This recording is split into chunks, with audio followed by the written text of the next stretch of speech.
शास्त्रज्ञांनी मिळून एक तोफ विकसित केली आहे। या तोफेची काय नेमकी वैशिष्ट्ये आहेत पाहूया।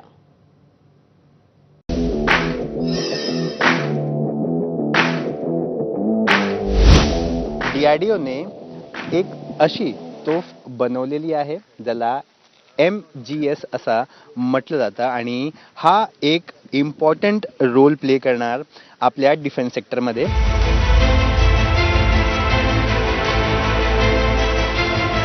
नेमका ह्याची विशेषता काय आहे आणि महत्त्व काय, कारण की ह्याच्या आधी देखील आपल्याकडे तोफ होते।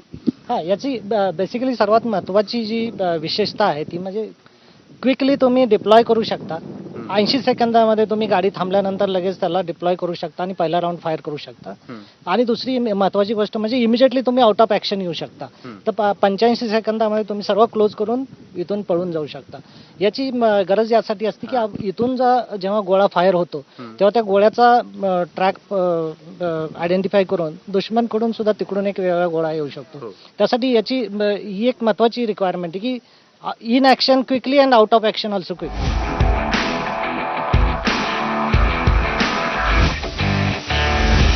प्रत्येक ठिकाणी आपण नेऊ शकतो की रिस्ट्रिक्शन्स पण आहे, या ठिकाणी आपण नेऊ शकत नाही सध्या। आणि याची स्पीड काय असणार आहे, किती क्रू मेंबर असणार आहे आणि कसा बसणार आहे, आपण थोडा हे दाखवलं तर सांगा ना। तर याच्यामध्ये टोटल 6 क्रू बसतात आणि 6 क्रू पूर्ण ऑपरेशन करू शकतात या गाडीची। आणि याची जर कुठेही नेऊ शकता असा जर प्रश्न असेल तर ही गाडी कुठल्याही ठिकाणी जाऊ शकते।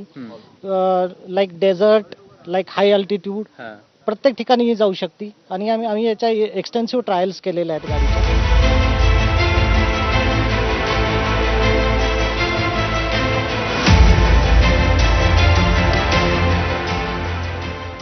रेंज काय असते आता याची जी रेंज आहे ही रेकॉर्ड ब्रेकिंग रेंज आम्हाला ऑब्झर्व झालेली आणि अटॅक्स गनची रेंज अराउंड 47-48 किलोमीटर पर्यंत टेस्ट झालेला आहे। पण ही पर्टिक्युलर अटॅक्स गन जेव्हा आम्ही याच्यावर माउंट करून याचं टेस्ट केलेलं आहे जे आमच्या ऑब्झर्वेशनमध्ये 46 किलोमीटर पर्यंत सक्सेसफुली गेलेलं आहे आणि ॲक्युरेटली फायर झालेलं आहे। ज्या स्पॉटला आपल्याला टाकायचा होता गोळा त्या ठिकाणी तो पडलेला होता आणि गोळा पडल्यानंतर तो साधारणतः 50 स्क्वेअर मीटरचा एरिया डिस्ट्रॉय करू शकतो आणि हा एका मिनिटामध्ये 6 फायर्स होऊ शकतात। सर जर बघायला गेलं तर हे काय नेमका, हे बुलेट किती बुलेट ठेवू शकतो आपण एका वेळी, गाडीचं नेमका वेट काय आहे? टोटल जे ऑब्झर्व झालेलं आहे सगळ्या सिस्टम डिझाईन करून डेव्हलप करून जेव्हा माउंट केले तेव्हा 30 टन हे ऑब्झर्व झालेलं आहे। आणि याच्यामध्ये हे स्टॅबिलायझर्स डिझाईन केलेले आहेत। तर जो कम्प्लीट जो लोड येतो, फायरिंग लोड येतो, तो या स्टॅबिलायझरच्या थ्रू ग्राउंड मध्ये निघून जातो। कुठल्याही प्रकारचा चॅसी मेंबर किंवा टायर वरती याचा कुठलाही लोड येत नाही।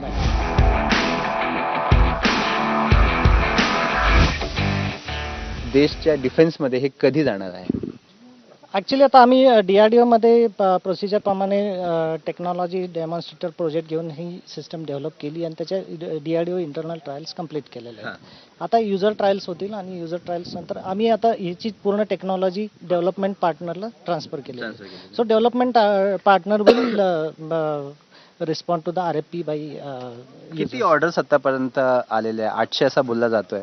जसं ऐकलेलं आहे की आर्मीची रिक्वायरमेंट 800 व्हेकलची आहे आणि त्याचा त्यांनी RFP फ्लोट केलेला आहे।